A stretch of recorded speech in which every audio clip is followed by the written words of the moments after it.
India जो है वो तो खित्ते में जिसे कहते हैं ना वो अपना असर सूख जमा रहा है और दूसरे मुल्कों को मजबूर कर रहा है। 3 कंपनीज़ है ओप्पो, वीवो और ज़ियोमी। ये जो 3 कंपनीज़ है ये टैक्स चोरी कर रही थी। टैक्स चोरी कर रही थी मतलब अपने आप को लॉस में दिखा रही थी और लॉस में दिखा कर के पैसा ये चाइना भेज रही थी। अभी ये तो श्रीलंका के करंट हुक्मरान खुद कह रहे हैं ना, अभी सबसे ज्यादा हेट तो भारत कर रहा है और चाइना क्या कर रहा है? चाइना उनकी मजबूरी का फायदा उठा रहा है।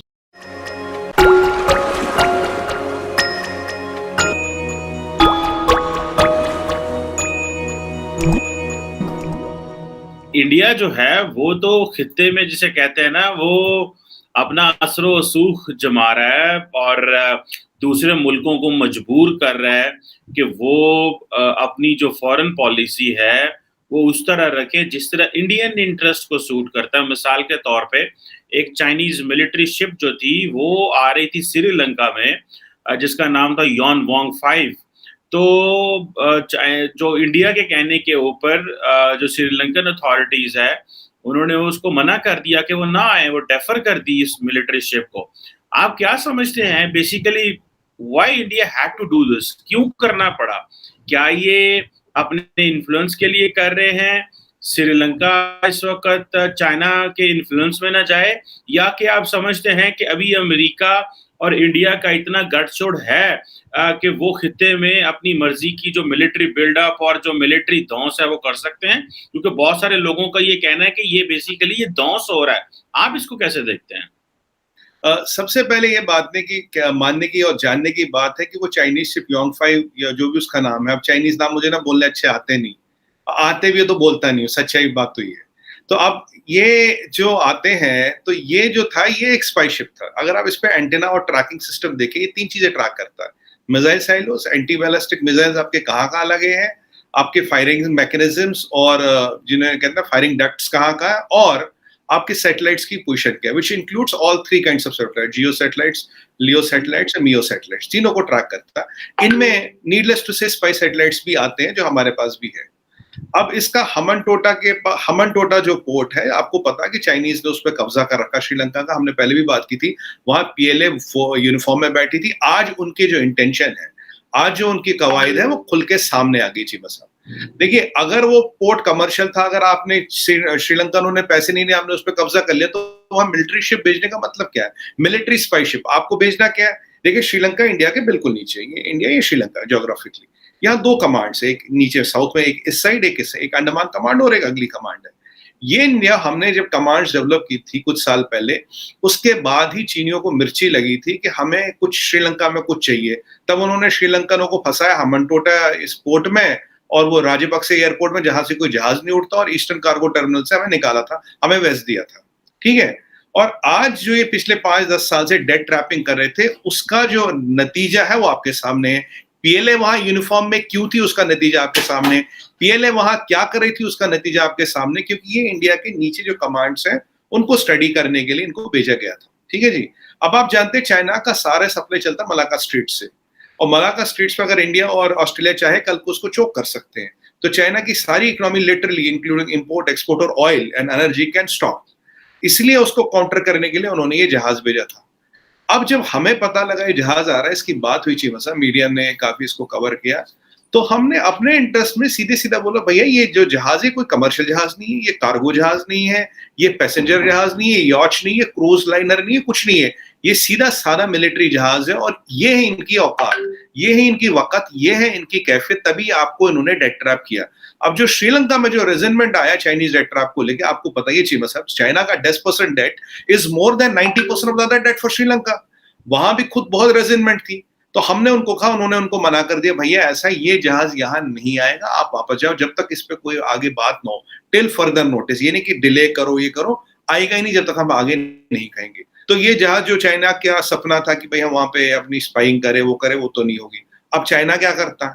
चाइना ने श्रीलंकनों को मजाक बनाना शुरू कर दिया। अगर आप देखिए उनका वो है ना, वो कौन सा है वो यूट्यूब जैसा एप्लीकेशन, क्या कहते हैं, टिकटॉक, हाँ टिकटॉक, उस पे श्रीलंकनों का, हमारे श्रीलंकन भाइयों का मजाक बनाते हुए हजारों वीडियो अपलोड कर लिए। श्रीलंका की गरीबी पे, मुफलिसी पे, मजबूरी पे वीडियो बना बना के उसको अपलोड कर रहे हैं। श्रीलंकन सभ्यता का मजाक उड़ा रहे, सिंहली सभ्यता का मजाक उड़ा रहे। क्यों? क्योंकि उन्होंने तुम्हें जासूसी करने नहीं दी इंडिया पे। और अब आपको ये भी याद होगा चीमा साहब, श्रीलंका के जो अभी हुक्मरान है, उनका ये कहना India is the one which is helping the most. अभी तो वहां पेट्रोल पंप खोल रहे 50, ताकि हम डायरेक्ट उनमें पेट्रोल दे और वो हम वहां लोगों को दे सके। हम ह्यूमैनिटेरियन एड दे रहे, दवाई दे रहे, उन्हें रुपयों में क्रेडिट लाइन दिए, सब कुछ दिया। अभी ये तो श्रीलंका के करंट हुक्मरान खुद कह रहे हैं ना, अभी सबसे ज्यादा एड तो भारत कर रहा है। और चाइना क्या कर रहा है? चाइना उनकी मजबूरी का फायदा उठा रहा है, सोच रहा है ये कमजोर है, ये दब चुके हैं, अब अपना शिप वहां भेजे जाए, भारत पे जासूसी की जाए। उससे नतीजा क्या होता? एक चाइनीज शिप वहां था, चाइना दिखता श्रीलंका की कॉलोनी, भारत पे जासूसी होती, जो श्रीलंका का 2500 साल से दोस्त है। ये सारी गेम प्लान थी, गेम प्लान हो गया फेल। सबसे पहले मुझे ये बताइए कि ये चाइना के साथ तो खैर आप लोगों का एक है ही एक लड़ाई झगड़ा रहता ही है, लेकिन वो जो बोलते हैं 36 का आंकड़ा। लेकिन मुझे ये बताइए कि बहुत ज्यादा चीजें इस्तेमाल की जाती हैं मेड इन चाइना करके, पाकिस्तान में भी और पूरी दुनिया में। तो आप लोगों को क्या सुना गया है कि कोई चाइनीज मोबाइल कंपनीज हैं जिनके ऊपर जो है वो आप लोगों ने टैक्स ना देने पे शायद कोई किसी किस्म की कोई एक्शन किया जा रहा है? वो क्या न्यूज है? देखिए, कोशिश अभी तक ये खबर गवर्नमेंट ने नहीं बोली है, ब्लूमबर्ग ने ये खबर सबसे पहले छापी थी। अब ये सारी जगह, हर जगह है, हर वेबसाइट पे दिख रही है कि गवर्नमेंट इनको इंडिया से बाहर निकाल सकती है, इनके ऊपर एक्शन हो सकता है। अब एक्शन क्या? पहली चीज तो ये कुछ हेरा फेरी कर रहे थे। क्या हेरा फेरी कर रहे थे ये लोग? इसमें कुछ कंपनीज जिनका मैं नाम आपको बता दूं, ये 3 कंपनीज है, ओप्पो, वीवो और Xiaomi। ये जो 3 कंपनीज है ये टैक्स चोरी कर रही थी। टैक्स चोरी कर रही थी मतलब अपने आप को लॉस में दिखा रही थी, और लॉस में दिखा करके पैसा ये चाइना भेज रही थी। ये जवाब हमारी फाइनेंस मिनिस्टर निर्मला सीतारमन ने दिया है, वो भी रिटन रिप्लाई दिया है पार्लियामेंट में। अब ये टैक्स चोरी कर रहे थे, ये गवर्नमेंट को पता था। गवर्नमेंट ने जो मांगा है, एक्सप्लेनेशन मांगा है ओप्पो से नोटिस देके 4400 करोड़ का नोटिस दिया, चाहे इस पर आप एक्सप्लेनेशन दीजिए। साथ में करीब 2000 करोड़ का एक और कंपनी को किसको दिया गया? वो ये दिया गया है वीवो को 2200 करोड़ का, और ओप्पो को भी दिया गया। ये सारे के सारे कर क्या रहे थे?